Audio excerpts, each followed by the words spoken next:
नमस्कार मित्रांनो, या चॅनलवरती आपले सर्वांचे स्वागत आहे। तर आपणास माहीतच आहे की पुशेगावचे हिंदकेसरी मैदान हे 8 तारखेला येत आहे आणि सर्व टॉपच्या आणि इतर बैलांच्या पैऱ्याचे नियोजन अगोदरच झालेले आहे।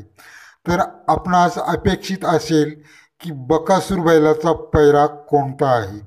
तर मित्रांनो, या मैदानावर बकासूरचे नियोजनकर्त्यांनी बकासूरचा पैरा हा तळवल्याचा बलमा या बैलाशी केलेला आहे।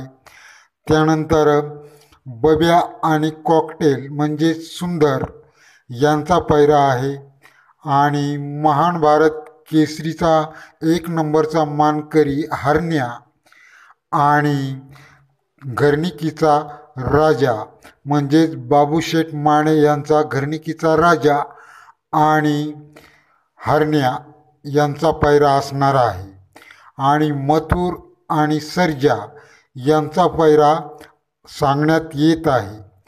तसेच इतरही पैरे हे झालेले आहेत। नंतर मोहिल शेठ धुमाळ यांनी नवीन खरेदी केलेली आहे आणि बकासूरच्या दावणीला पुन्हा एकदा एका नवीन बैलाची भर पडलेली आहे आणि त्या नवीन खरेदीचे नाव आहे शंभू। या बैलाची मोहिल शेठ धुमाळ यांनी खरेदी केलेली आहे।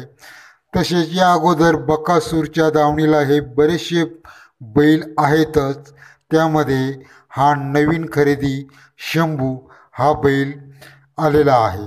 तर मित्रांनो, बकासूरचा पैरा पुशेगावच्या मैदानामध्ये हा योग्य आहे का?